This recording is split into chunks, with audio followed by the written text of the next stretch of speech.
Welcome to Tennis Spin, where we put our spin on your tennis. Today, Coach Goo is going to teach you how to do a tweener on the fast track. All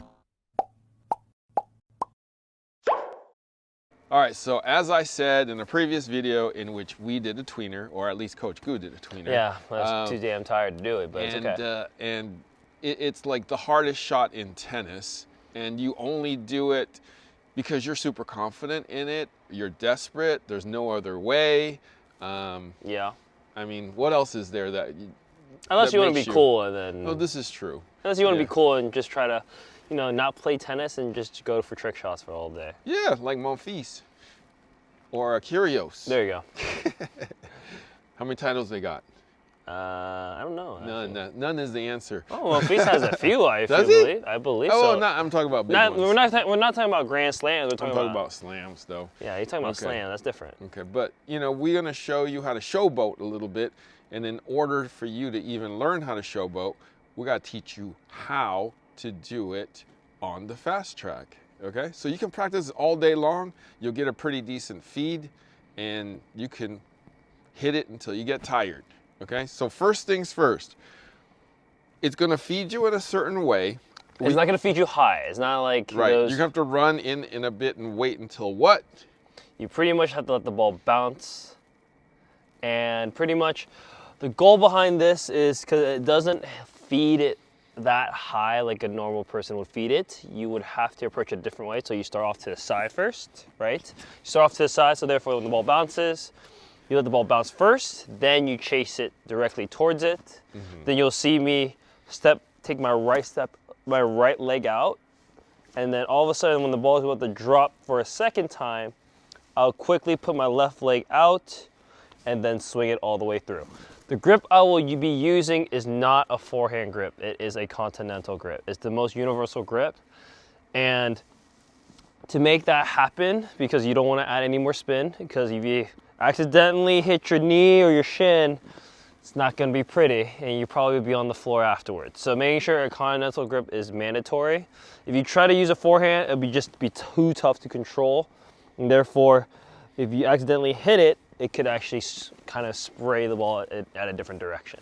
All right, so let's get a little technical with this. Okay. When you go right, yes, and you go right before you go left as it bounces, you're pretty much kind of swatting like a fly in this case, right? In a way, yes. You're putting yourself in a sumo wrestler position, mm-hmm. almost, because you need that wideness. If you have it too narrow, mm-hmm. I mean, you're gonna hit your shins, right? So you want to start wide because this is your base, and that's your foundation to catch your fall. Got it. Right. And so then your wrist and your hand, you're just kind of throwing it. I'm pretty much throwing it because at this point I'm catching up to speed because the ball's already about to bounce for a second time. Mm-hmm. It's okay to accelerate here. Okay, got it. That's totally fine. So it's just like a snap throw. Yeah, it's almost like a snap throw. It's like, think about like it's like serving, right? Your mm-hmm. pronation's coming through. Right. This time, instead of the ball being upwards, you got to pronate, and you'll see me also almost give myself a little more like forwardness on this ball. I would actually try to catch it here, right? This is a good hit target versus back here. If I hit it back here, I'm not catching in front of me. So I have to get it back just underneath both of my legs, maybe past my left foot if possible. That'd be the best possible hit. Got it, because you gotta make it over the net. Yes, you gotta make it over the net. If you hit it behind you, you won't. Okay, so I'm gonna turn it on now. Yep. And we're gonna get you going. All right, cool. Talk your way through it. All right, so you see already, I'm running off to the side. I'm letting the ball come back a little further than usual. And you'll see me let the ball drop further. It's okay, this is a very timing-based shot. The goal behind this is to let the ball drop further down. Sometimes if you need to, you can let the ball bounce twice and go for it. That's the best way of attempting it. So you don't feel confident, let it bounce twice and then go after it. If that feels too easy before the second drop, then that's where you speed up. Huh. Oh. I'll do it one more time for the double bounce. I'm almost running. 1, 2. Oh, missed it completely. One more time. 1, 2. There you go.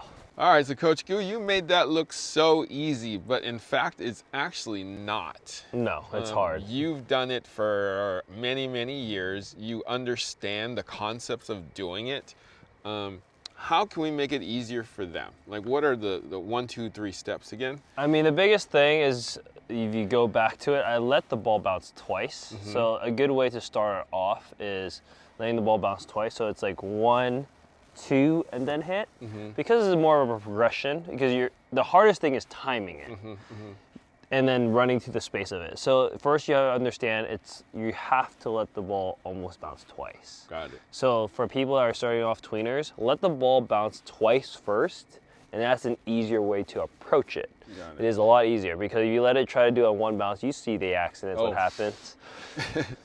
Especially for guys, it's not pretty, and you're pretty much on the floor for 2 hours. So it's not pretty. But I would suggest to let it bounce twice to make it easier, right? To understand the timing behind, okay, I have to let the ball bounce and let it bounce almost a second time. Got it. Because you see my contact is pretty darn low. Right. And it's actually, I have to get it pretty much between my legs, or even almost past my left foot in order to make contact. So it's okay to feel like you're gonna, first instinct is you're gonna overrun it. Don't be afraid to let it bounce twice. Right.